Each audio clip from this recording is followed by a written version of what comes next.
CAPD exchange procedure එක තුළදී අපිට හමු වෙන මේසේ පිරිසිදු කිරීම සහ සේලයින් කණුව පිරිසිදු කිරීම ගැන සාකච්ඡා කිරීමටයි අද මම සූදානම් ඉන්නේ. මුලින්ම අපි බලමු පිරිසිදු කිරීමට පෙර කොහොමද ඒ සඳහා අවශ්‍ය මේසේ සකසා ගන්න කියලා.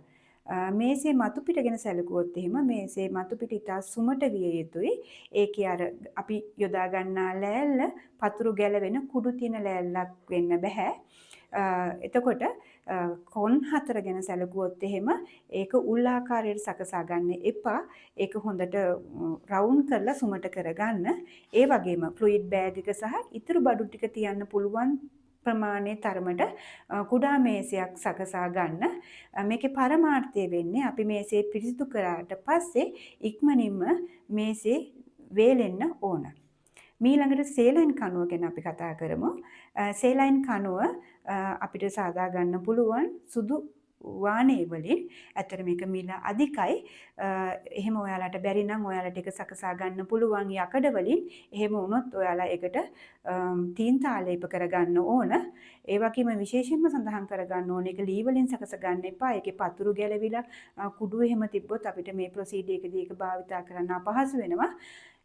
ඒ වගේම විශේෂයෙන්ම තව විශේෂ කරුණක් සඳහන් කරන්න ඕන කණුව හරියට බැලන්ස් වෙලා තියෙන්න ඕන. එතකොට ඒකට අපි කිලෝ 2ක විතර ෆ්ලුයිඩ් බෑග් එකක් තමයි එල්ලන්නේ. ඒක එල්ලද්දී කණුව පෙරලෙනවා නම් ඒකෙන් ඇත්තටම අපිට වැඩක් වෙන්නේ නැහැ. ඒ නිසා හරියට ඒක පොළවට බැලන්ස් වෙන විදිහට හදා ගන්න ඕන. ඒ වගේම කණුව රෝගියාගේ උසට වැඩි චුට්ටක් උස වෙන්න තියෙන්න ඕන. මෙන්න මේ කරුණු සලකා බලමින් ඔබට අවශ්‍ය මේසේ සහ සේලයින් කණුව ඔයාලා හදා ගන්න ඕන. දැන් අපි එහෙනම් බලමු කොහොමද නිවස තුලදී අපි මේක පිරිසිදු කරගන්නේ කියලා. මේ සඳහා ඔබට ගෝස් කැබැල්ලක්, පොඩිවට කපාගත්ත වොඩින් කැබැල්ලක්, එහෙමත් නැත්නම් පේපර් සර්වියට් එකක් භාවිතා කරන්න පුළුවන්. මම මේ සඳහා වොඩින් කැබැල්ලක් භාවිතා කරනවා. මේසේ පිරිසිදු කිරීමට අපි සැනිටයිසර් භාවිතා කරනවා. සැනිටයිසර් බෝතලේ භාවිතා කිරීමේදී අපි අත්ල කොටසින් සැනිටයිසර් බෝතලේ අල්ලන්නේ නැහැ කවදාවත්. අපි අත්ලට පිටුපසින් මෙන්න මේ ආකාරයට තමයි බෝතලේ සැනිටයිසර් අරගන්න ඕන. දැන් මේසේ එක කෙළවරකින් පටන්ගෙන තමන්ගේ දෙසට මේසේ පිරිසිදු කරන්න.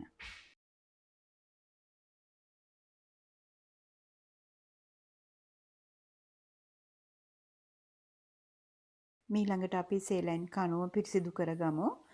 මෙහිදී වොඩින් කැබැල්ලට සැනිටයිසර් ටිකක් අරගෙන ඉස්සලා වගේම සේලයින් කණුවේ මේ එක කෙළවරක සිට මැදටත් අනිත් කෙළවරේ සිට මැදටත් ඉන්පස්සේ වොඩින් කැබැල්ල දිගහැරලා කණුව වටේ ඔතලා එකම අතට පහළටත් කණුව පිරිසිදු කරන්න ඕනේ. ඒක උඩ පහළට යන්නේ නැහැ. පහළට විතරක්ම පිහදාගෙන එන්න.